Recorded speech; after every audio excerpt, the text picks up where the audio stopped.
আল্লাহর নবীজি বলেন 7 শ্রেণীর মানুষ আরশে আজিমের ছায়ার নিচে স্থান পাবে। 1 নাম্বার হলো আল ইমামুল আদিল, ন্যায়পরায়ণ বাদশা, ন্যায়পরায়ণ শাসক। 1 নাম্বারে আল্লাহর নবীজি বলেছেন ওই শাসক, ওই মেম্বার, ওই চেয়ারম্যান, ওই এমপি, ওই রাষ্ট্রপতি, ওই রাষ্ট্রপ্রধান যে শাসন কার্যে ন্যায়পরায়ণতা অবলম্বন করেছে, জুলুম করে নাই, নির্যাতন করে নাই, মানুষের গমের টাকা চাউলের টাকা মেরে খায় নাই, মানুষের উপর অন্যায়ভাবে আঘাত করে নাই, অন্যায়ভাবে কাউকে হত্যা করে নাই, এমন ন্যায়পরায়ণ শাসক। কেমন শাসক? কেমন শাসক? নিজের বেলা 7 খুন মাপ, অন্যের বেলা মাপ না, এমন না। ওই যে উমর ফারুক রাদিয়াল্লাহু তাআলা আনহু যেমন ন্যায়পরায়ণ শাসক ছিলেন, উমর রাদিয়াল্লাহু তাআলা আনহু কেমন ন্যায়পরায়ণ শাসক ছিলেন ছোট্ট করে বলতেছি।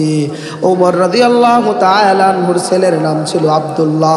আব্দুল্লাহ ইবনে উমর সে নবিজ পান করেছিল।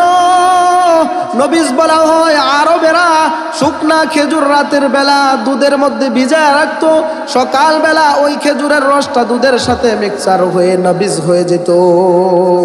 ওই নবিজ খাওয়ার কারণে হযরত ওমরের সন্তান আব্দুল্লাহর মধ্যে মাতলামি ভাব চলে এসেছিল, যার কারণে ওমর রাদিয়াল্লাহু তাআলা আনহু অপর সন্তানের উপর শরীয়তের হদ কায়েম করার কথা বলছেন। আমর ইবনুল আসকে বলছেন অপর সন্তানকে বেতের দাগা 80টা আঘাত করার জন্য। আমর ইবনুল আস তার আপন সন্তানকে 80টা বেত্রাঘাত করেছে। ওমর রাদিয়াল্লাহু তাআলা আনহুর সন্তানকে আমর ইবনুল আস 80টা বেতের দ্বারা আঘাত করেছে। কিন্তু নিয়ম ছিল, শরীয়তের বিধান হলো জনসম্মুখে প্রকাশ্যে বেত দ্বারা আঘাত করতে হবে। আমর ইবনুল আস আড়ালে করছিল বিদায় পরবর্তীতে ওমর রাদিয়াল্লাহু তাআলা আনহু সে নিজের হাতে তরবারি নিয়ে আপন সন্তানরে পুনরায় আবার 80টা বেত্রাঘাত করছে। কিতাবের মধ্যে লেখা হয় ওই বেতের আঘাতের কারণে ওমরের সন্তান আব্দুল্লাহ কিছুদিন পরে মারা যায়।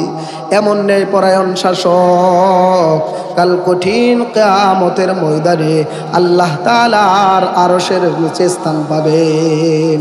2 নাম্বার ওয়াশাবুন নাশা ফি ইবাদাতি রাব্বিহি, ওই যুবক যেই যুবক তার যৌবনকালে ইবাদতে কাটিয়েছে, যৌবনকালে আল্লাহ তাআলার নাফরমানি করে নাই, যৌবনকালের ইবাদত আল্লাহ তাআলা অনেক পছন্দ করেন।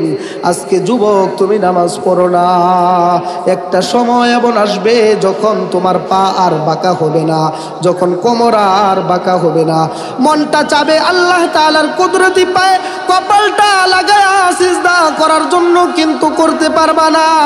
এই জন্য আল্লাহর নবীজি বলেন যেই যুবক তার যৌবনকালে ইবাদত করে কাটিয়েছে, কাল কিয়ামতের কঠিন মুসিবতের দিনে আল্লাহ তাআলা ওই যুবককে আল্লাহ তাআলার আরশে আজিমের নিচে স্থান দিবেন। 3 নাম্বার হলো ওয়ারাজুলুন কলবুহু মুআল্লাকুন বিল মাসাজিদ, ওই ব্যক্তি যার দিলটা সবসময় মসজিদের সাথে লাগানো থাকে। এই যে আজকে আপনাদের ওয়াজ মাহফিল হচ্ছে মসজিদের উদ্যোগে, এই মসজিদের সাথে যার দিল লাগানো থাকে, 1 ওয়াক্ত নামাজ পড়ে মসজিদ থেকে বের হওয়ার পর আবার দিলটা মসজিদের দিকেই থাকে, আসর পরে বের হয়েছে, ব্যক্তিটা আবার মাগরিবের অপেক্ষায় থাকে কখন মাগরিবের ওয়াক্ত হবে। এইভাবে যার হৃদয় যার দিল মসজিদের সাথে লাগানো থাকে, সব সময় মসজিদে নামাজ পড়ার জন্য যায়, ইবাদত করার জন্য যায়, জান দিয়ে মাল দিয়ে শ্রম দিয়ে মসজিদের সাথে তার দিল লাগানো থাকে, আল্লাহর নবীজি বলেন ওই ব্যক্তিটা কিয়ামতের দিন আরশে আজিমের নিচে স্থান পাবে। 4 নাম্বার হলো ওয়ারাজুলানে তাহাব্বা ফিল্লাহি ইজতামা আলাইহি ওয়া তাফাররাকা আলাইহি, পয়গম্বর বলেন, দুনিয়াতে মানুষেরা যখন একসাথে মিলিত হয়, একজন আরেকজনকে ভালোবাসে তো আল্লাহর জন্য বাসে, আবার একজন আরেকজন থেকে পৃথক হলেও আল্লাহর জন্য পৃথক হয়। যেমন আজকে আমরা ওয়াজ ও দুয়ার মাহফিলে এসেছি সবাই আল্লাহর জন্য, আবার এখান থেকে পৃথক হয়েও যাব আল্লাহর জন্য। আল্লাহর নবীজি বলেন, যখন একজন আরেকজনকে আল্লাহর জন্য ভালোবাসে, আবার একজন আরেকজনকে ঘৃণা করে তো আল্লাহর জন্য করে, ওই ব্যক্তি কিয়ামতের দিন আরশে আযীমের নিচে স্থান পাবে। 5 নাম্বার হলো ওয়ারাজুলুন দাআতুহু যাতু মানসাবিন ওয়া জামালিন ফাকালা ইন্নী আখাফুল্লাহ। পয়গম্বর বলেন, ওই যুবক, যেই যুবককে অন্য কোনো বংশীয় নারী, সুন্দরী নারী, সুরসী যুবতী নারী জিনার জন্য প্রস্তাব দিয়েছিল, কিন্তু সে বলেছে আমি জিনায় লিপ্ত হব না, আমি আরশে আযীমের মালিক আল্লাহকে ভয় করি। এইভাবে যে যুবক তার চরিত্র নষ্ট করে নাই, যে যুবক আটে ঘাটে তার যৌবন নষ্ট করে নাই, সুন্দরী নারী তাকে কুপ্রস্তাব দেওয়ার পরেও নিজেকে বিরত রাখছে, পয়গম্বর বলেন ওই যুবক কিয়ামতের দিন আরশে আযীমের নিচে স্থান পাবে। 6 নাম্বার হলো ওয়ারাজুলুন তাসাদ্দাকা ইখফান হাত্তা লা তা'লামা ইয়ামিনুহু মা তুনফিকু শিমালুহু। পয়গম্বর বলেন, ওই ব্যক্তি আরশে আযীমের নিচে স্থান পাবে যে ব্যক্তি যখন মসজিদ মাদ্রাসায় গরিব ইয়েতিম মিসকিনদেরকে যখন দান করে, দুনিয়ায় কাউকে দেখানোর জন্য না, আল্লাহকে দেখানোর জন্য এমন গোপন ভাবে দান করে, ডান হাতে কি দান করেছে বাম হাতে টের পায় না, এরকম গোপনীয় ভাবে যে ব্যক্তি দান করে, কাল কিয়ামতের দিন ওই ব্যক্তিরা আরশে আযীমের ছায়ার নিচে স্থান পাবে। সর্বশেষ 7 নাম্বার নবীজি বলেছেন, ওয়ারাজুলুন যাকারাল্লাহু খালিয়ান ফাফাদাত আইনাহু।